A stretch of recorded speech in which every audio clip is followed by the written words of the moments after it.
Most people think they have to buy and hold stocks to make money. Until I learned this, I thought the same. For our example, let's just assume, right, that you want to buy 100 shares of American Airlines. Looking out over the past 5 years, American Airlines is down, over 8%, nearly 10%. Not a really good investment if you ask me. So first thing I'm going to do is I'm going to do the trade options section.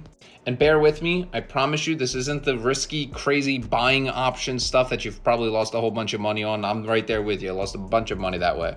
Now for my expiration date, I'm going to go a month out. And then very important, we're sellers, right? And we're selling a put. So essentially what I'm saying here is on August 8th, if American Airlines is trading for a price that I pick, I'm going to buy 100 shares of it.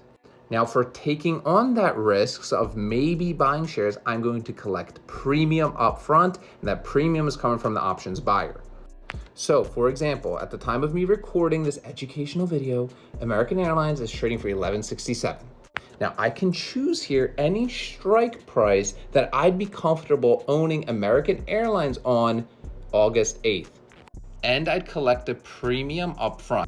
Now, all of these numbers are times 100 because one options contract is equal 100 shares. I don't know why this is the way it displays. So I'm just gonna open up the 1050 contract.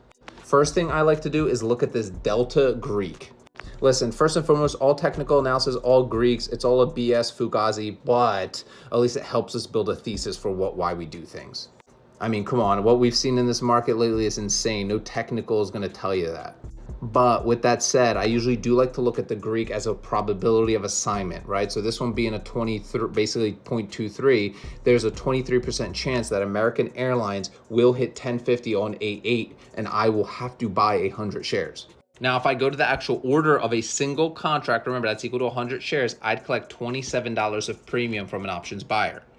Now, understand, right, when you open this contract, it's going to hold $1,000, $1,050 of your money until the 8th, because your brokerage is going to say you can buy 100 shares of something and you can't actually afford it.